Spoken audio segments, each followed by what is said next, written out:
Yo, yo, yo. Coach L coming to you again, man, with another installment of True Believer Tuesday, right? TBT. This is the place where we hold each other accountable to the dream. I just got to remind you, believe in the dream, because true believers are top achievers. All right, so this week, man, we want to talk real quick about this idea of controlled chaos, right? And this kind of came out of part of my experience in China. I'm still trying to readjust my clock here, so I'm about to get in the gym and go get some workout in and get a sweat in just to help with that process. But back to this idea of controlled chaos, man. My entire time in China, the whole 3.5, almost 4 weeks, it was kind of an eye-opening experience, man, just to be in just such a crowded space, right?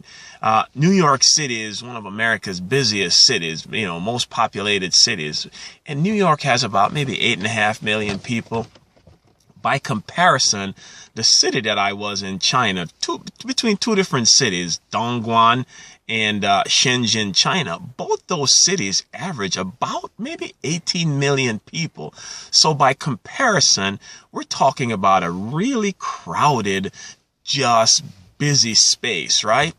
And one of the experiences, man, it was, and I'm not saying that's the only place it happens, right? And, oh, by the way, this whole thing of controlled chaos, I'm not trying to tell you to ascribe to that as a philosophy or anything, or to even embrace or accept it, but it does offer an explanation. So that's why I'm really talking about this thing, right? So as we were driving and just moving around in China, it's just like a rat race. Everybody is hustling to get to their different spot. And so as it relates to driving or moving up and down the streets, it just was so busy. So many people going in a million different directions, right?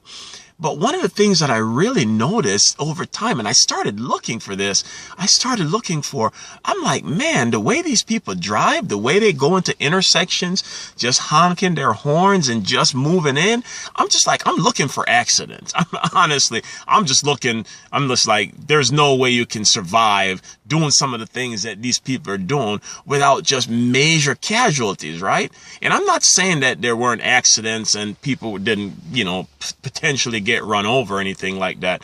But I was moving about quite a bit and I didn't see any of it, right? I was never able to experience any of that, right?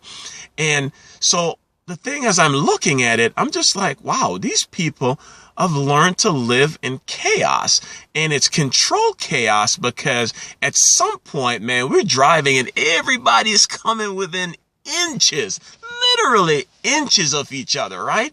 And there's no accidents. And I'm something like, okay, so these people have learned to live in this chaotic situation, and some way, somehow they still get to where they're going and they get stuff done.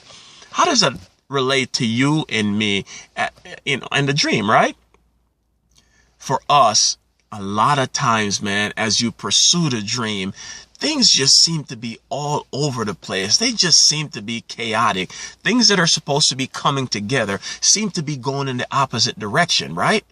But what I'm going to say to you, part of this experience, man, that I'm sharing with you is you just got to keep believing and keep taking steps forward, because you think it's going to collide. You think it's going to implode. And some way, somehow, it doesn't happen, right?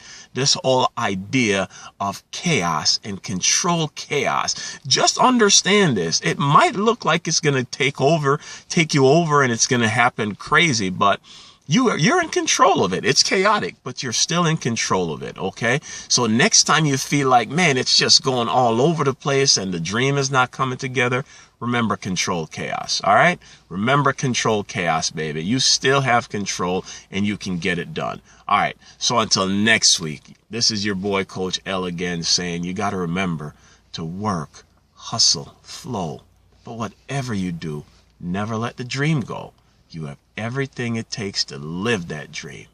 You just have to channel your inner superstar. All right, I'll catch you next week.